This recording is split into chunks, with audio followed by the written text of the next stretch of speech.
អភិបាលខេត្តបៃលិនចុះពិនិត្យមើលការរៀបចំកែលម្អហេដ្ឋារចនាសម្ព័ន្ធនិងសោភ័ណភាពនៅច្រកទ្វារព្រំដែនអន្តរជាតិព្រំលោកស្រីបានស្រមុំអភិបាលខេត្តបៃលិននៅព្រឹកថ្ងៃទី26ខែមេសាឆ្នាំ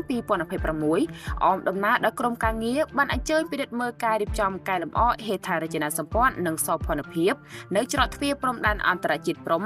ស្ថិតក្នុងភូមិផ្សារព្រំឃុំស្ទឹងកាច់ស្រុកសាឡាក្រៅខេត្តបៃលិនដើម្បីបម្រើដល់ប្រយោជន៍សាធារណៈសម្រាប់ជាតិនិងប្រជាជនក្នុងឱកាសចូលពិនិត្យនោះលោកស្រីបានស្រមុំបានមានប្រសាសន៍ថាក្រមគោលនយោបាយឈ្នះឈ្នះនិងក្រមមាគ៌ាដឹកនាំប្រកបដោយគតិបណ្ឌិតរបស់សម្ដេចតេជោហ៊ុនសែនប្រធានព្រឹទ្ធសភានិងសម្ដេចមហាបបរធិបតីហ៊ុនម៉ាណែតនាយករដ្ឋមន្ត្រី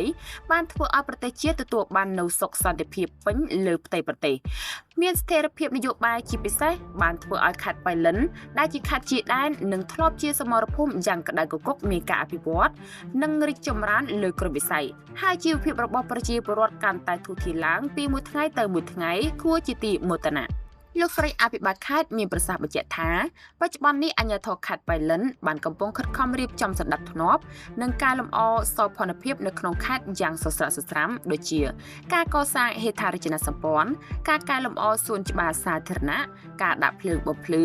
និងភ្លើងលម្អនាពេលរាត្រីការសម្អាតអនាម័យបរិស្ថាននៅតាមទីសាធារណៈនិងតាមតំបន់រមណីយដ្ឋានទេសចរណ៍នានាលោកស្រីបញ្ជាក់ថាការរៀបចំទាំងនេះដើម្បីឲ្យខេត្តបៃលិនប្រែក្លាយជាខេត្តមួយមានការរីកចម្រើននិងមានទេសភាពស្រស់បំព្រងបរិស្ថានល្អព្រមទាំងប្រែក្លាយជាខេត្តគោលដៅទេសចរសម្រាប់ថ្ងៃអនាគតផងដែរជាតិក្នុងឱកាសនោះផងដែរលោកស្រីបានស្រមុំសនំពរដល់ប្រជាពលរដ្ឋត្រូវរួមគ្នាសម្អាតអនាម័យបរិស្ថាននិងជួយថែរក្សាទ្រព្យសម្បត្តិសាធារណៈរបស់រដ្ឋជាពិសេសមេត្តាយោគយល់និងអធ្យាស្រ័យចំពោះផលប៉ះពាល់ព្រមទាំងចូលរួមសហការជាមួយក្រុមការងារបច្ចេកទេសនិងអាជ្ញាធរមូលដ្ឋានធ្វើការកែលម្អហេដ្ឋារចនាសម្ព័ន្ធនិងសោភ័ណភាពខេត្តរបស់យើងដើម្បីទាក់ទាញភ្ញៀវទេសចរជាតិអន្តរជាតិមកលេងកម្សាន្តផងដែរ